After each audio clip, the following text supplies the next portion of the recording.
শোনেন, এক ব্যক্তি খুব তার শখ যে তিনি সাহাবীদের মতো নামাজ পড়া শিখবেন। কথা বুঝতে পারছেন? সাহাবীদের মতো নামাজ শিখবেন।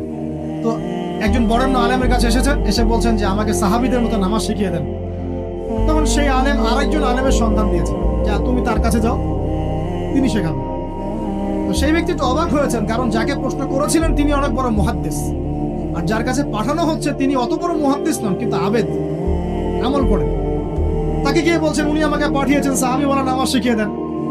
তখন তিনি বলছেন ঠিক আছে, সুন্দর করে ওযু করে আসো, সুন্দর করে ওযু করে আসো। ওযু করার সময় খালি খেয়াল রাখবা যে আমি ওযু করছি শুধু আল্লাহর সন্তুষ্টির জন্য। কি খেয়াল রাখবেন? ওযু করছি শুধু আল্লাহকে রাজি খুশি করার জন্য ওযু করছে, আর কোনো উদ্দেশ্য নাই আমার। ওযু করতে যাচ্ছে, তিনি আবার বলছেন দাঁড়াও, শুধু আল্লাহকে রাজি খুশি করার জন্য ওযু করো। আবার শুরু করছেন, আবার বলছেন শোনো,